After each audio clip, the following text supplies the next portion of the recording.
उत्तर प्रदेश की 10 विधानसभा सीटों पर होने वाले उपचुनाव के लिए बीजेपी, सपा समेत सभी राजनीतिक दलों ने तैयारियां शुरू कर दी। इस चुनाव में बहुजन समाज पार्टी भी अपनी पूरी ताकत के साथ उतरने की तैयारी में जुट गई। बसपा सुप्रीमो मायावती इस चुनाव को बहुत गंभीरता से ले रही। बीजेपी और सपा जहां अभी अपने उम्मीदवारों पर मंथन ही कर रही है, वहीं मायावती ने अपने प्रत्याशियों को मैदान में भी उतारना शुरू कर दिया। बसपा ने अम्बेडकर नगर की कटहरी विधानसभा सीट से अमित वर्मा को अपना चुनाव प्रभारी नियुक्त किया गया है। बसपा में ये माना जाता है कि किसी सीट का प्रभारी नियुक्त किया जाता है वही पार्टी का उम्मीदवार होता है। पिछले चुनावों में ऐसा देखा भी गया। अमित वर्मा ने सोमवार को बसपा प्रदेश अध्यक्ष के साथ मायावती से मुलाकात की, जिसके बाद उनके नाम पर मुहर लग गई। दिलचस्प बात यह है कि मायावती ने जिस अमित वर्मा को कटहरी से चुनाव प्रभारी नियुक्त किया है, वो एक बार बसपा की हार की वजह भी बन चुके। अमित वर्मा ने साल 2012 में कांग्रेस में रहते हुए इस सीट से चुनाव लड़ा। तब बसपा की टिकट से लालजी वर्मा चुनावी मैदान में थे। इस चुनाव में अमित वर्मा को इतने ही वोट मिले कि बसपा के लालजी वर्मा हार गए। अमित वर्मा भी लालजी वर्मा की तरह पिछड़े समाज से आते हैं।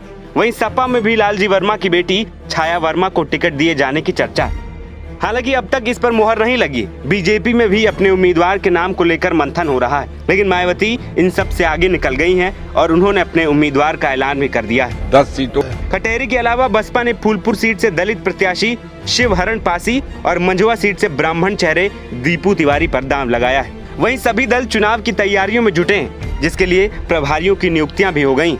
इंडिया गठबंधन में 7 चुनाव लड़ने वाली समाजवादी पार्टी विधानसभा उपचुनाव के लिए अपनी तैयारियां कर रही। सपा ने मझुआ, करहल, सीसामऊ, फूलपुर, कटहरी, मिल्कीपुर के प्रभारी नियुक्त कर दिए। शिवपाल यादव को कटहरी की जिम्मेदारी मिली। अवधेश प्रसाद को मिल्कीपुर, इंद्रजीत सरोज को फूलपुर की जिम्मेदारी सौंपी गई है। इसके साथ ही अन्य नेताओं की भी जिम्मेदारियां तय की गयी। तो वहीं बसपा ने पासी बिरादरी और ब्राह्मण समाज के जरिए अपना दांव चलाया।